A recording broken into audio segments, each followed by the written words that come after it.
Bwana, naitwa Mr. Sembu, Sembu TV. Leo nimetokea kipande kimoja kuongea na mdau mmoja hivi. Ni msanii anayechipukia. Nataka tumsikilize, anaelewa nini, anatambua nini katika sanaa. Enjoy the show. Kwanza jitambulishe kwa majina yako ambao unatumia katika talent ya sanaa yako. Kwa majina ambayo natumia katika talent ya sanaa yangu ni Pacha Talent. Pacha Talent, unatumia mitandao ipi wewe katika sanaa yako? Nakuaga natumia mtandao mmoja TikTok. Ndio nakuaga natumia sana. Unatumia TikTok? Naam. Na mtandaoni kule kipaji chako wanakifahamu kwa njia ipi? Yani kwa sababu kwenye sanaa kuna vitu vingi, kuna comedy, kuna wanamuziki, kama unavyofahamu kuna waigizaji. Wewe mtandaoni wanakufahamu kwa kipi? Mimi kwa mtandao wananifahamu kama mtangazaji. Kama mtangazaji wa nini? Wa mpira miguu. Hapa Bongo wewe nani anayekuvutia katika utangazaji wa mpira? Katika moja ya watangazaji ambao wananivutia mno ni Baraka Hadison Mpenja, sauti ya mgumu wa rada, ananivutia sana. Mmoja ya watangazaji mahiri kabisa hapa Tanzania. Anakuvutia sana? Ananivutia sana katika, yani sikudanganya, katika list ya watangazaji bora wa mipira ya miguu hapa Tanzania. Kwanza ni Baraka Hadison Mpenja. Ananivutia sana. Unaweza kutupa kidogo kionjo cha kwenye sanaa yako ya kutangaza mpira? Ndiyo, niko tayari. Basi kama dakika 2 hivi tunaomba dakika 2 kidogo tu.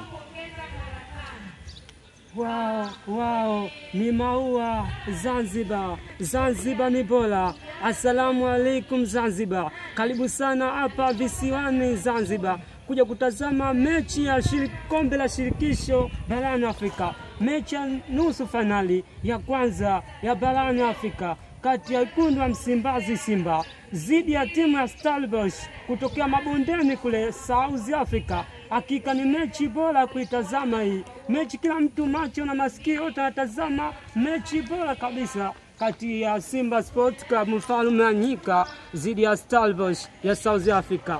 Tazama mandhari ya uwanja wa New Amani Zanzibar. Mandhari ni nzuri na inapendeza. Simba anatafuta angalau kupata ushindi ule ili kuhakikishia kwenda kwa hatua inayofuata, yani ile finali. Kumbuka Aprili. Kama ulivyoweza kumsikia kijana, kweli ana kitu, kijana na kitu kikubwa sana. Inakuwaje wewe una sanaa na una talent kubwa kama hii, unashindwa kuitoa mbele ya hadhara, unakaa nao nyumbani? Kifupi nimekosa watu ambao wananisupport. Ndio hii ndio nikosa. Yani support sina. Hiyo ndio changamoto ambayo napitia. Ndio maana kuaga na kaga nyumbani, hivyo wanapitia nachukua mazoezi, lakini nakosa support. Sasa nilikuwa naomba kama kuna mtu atasupport basi mimi niko tayari.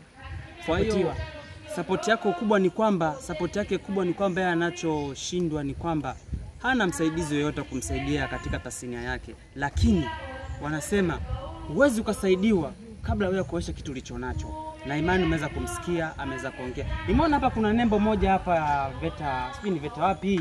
Sasa inakuwaje unapiga sanaa yako pamoja na VETA? Kwanza hebu tuelezee VETA ni nini kwanza? VETA yani ni chuo cha ustadi wa ufundishaji, yani mafunzo. Ndio VETA. Yani kwamba tunachukua mafunzo ya ufundishaji. Kuna sanaa mbalimbali za mafunzo ambayo unasoma. Na inakuwaje unaweza ukasoma VETA na sanaa yako unayoifanya vitu vile wakati mmoja? Unavipelekaje blaze kama wewe? Kwanza nakuwa kwamba natenga muda.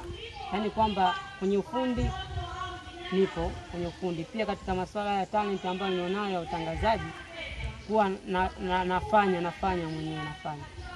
Na wazazi wako wanalifahamu hili unalolifanya kwamba sanaa na VETA?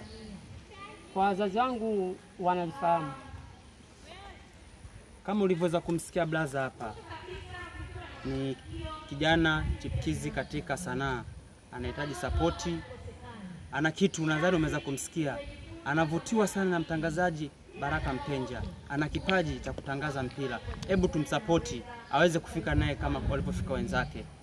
wewe ni msanii na tofauti na Baraka Mpenja, nani mwingine anayekuvutia katika utangazaji?